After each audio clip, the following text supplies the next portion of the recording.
Another classic French sauce that we're going to be making today, one of the mother sauces, is a veloute, which is a stock of your choice. In this case, it's braising liquid left over from braising ribs, and flour and unsalted butter to make a roux, which is the thickener.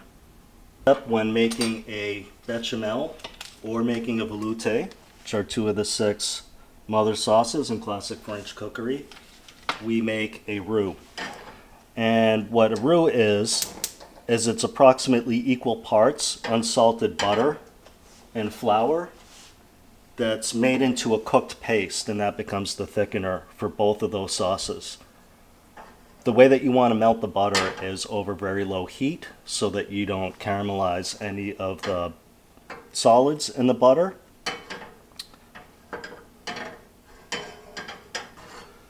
Once the butter has been completely melted over low heat, it's time to start adding the all-purpose flour and several additions. Once the flour is added, continuing over low heat the whole time, we want to incorporate our flour into a paste. But ultimately, we want this paste to come together into one piece, one ball more or less. There'll be very little in other parts of the pan.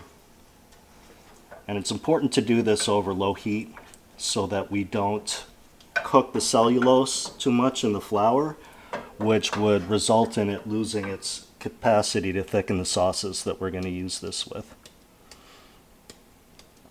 And in order to cook out the raw flour taste, we will continue cooking it until it smells approximately, has a smell very similar to peanut butter.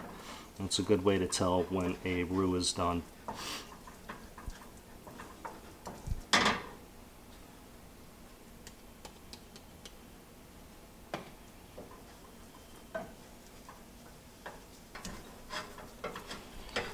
At this point, we can see there's been enough flour added for most of this roux to come together in the same part of the pan. So we are almost there with the amount of flour that we want to add.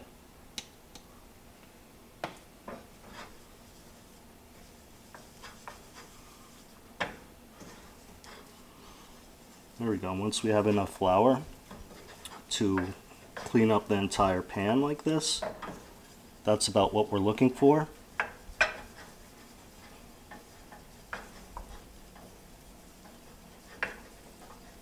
Now we just want to continue cooking to cook the raw flour taste out of it. And the indicator again is when it smells like peanut butter, slight nutty aroma, is when it's done.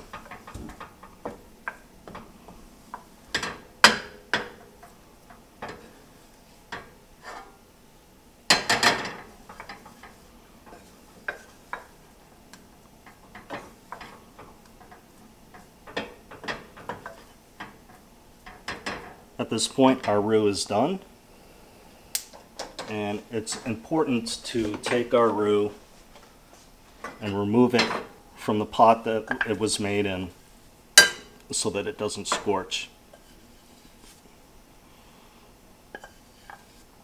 Roux is not super perishable. You can make it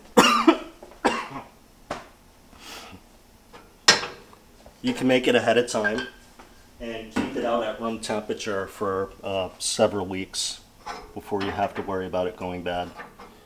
The first step for making a veloute is to add the stock of your choice. In this case, it is the braising liquid that's left over from ribs, braising ribs. A little too much in that pan.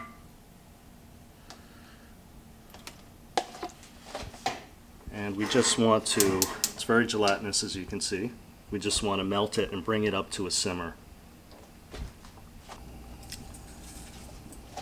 While we're waiting for our stock to come up to temperature, what we can do is add some of our roux to a bowl.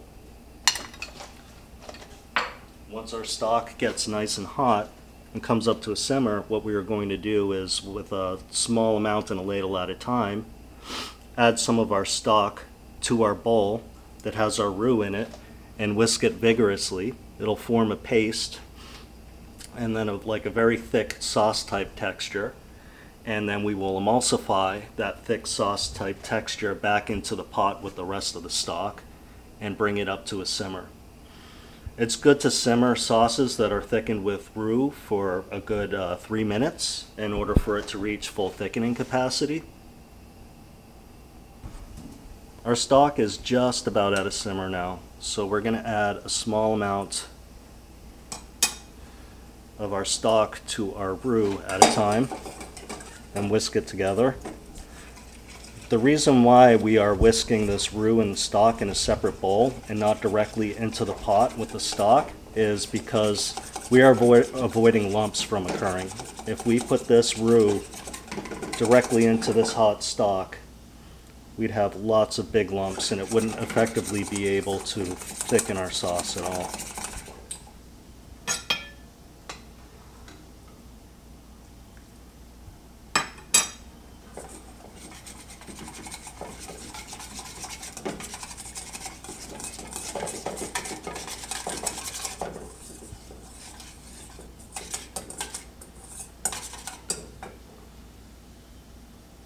This is about the viscosity that we're looking for. Now we're going to add this to our hot simmering stock while whisking. You don't want to stop whisking at this point.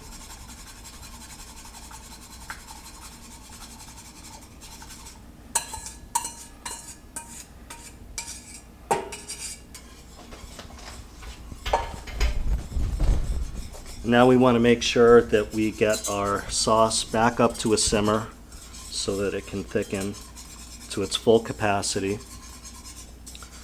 Different thicknesses of veloute are appropriate for different applications, so it's largely a matter of preference. If I'm making a chicken veloute as the sauce for a chicken pie, I tend to go really thick, but again, it's a matter of preference. You can add more or less roux to get it as thick or as thin as you would like it. You can see that this is bubbling pretty vigorously. That's a good indicator that we're at the proper temperature for it to thicken up as much as possible.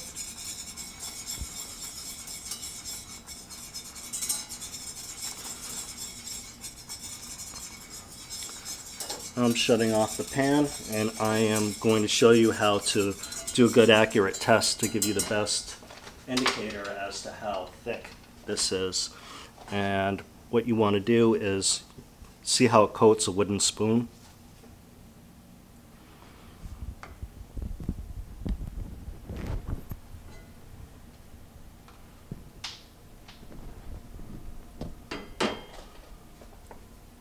This is a nice thick gravy consistency,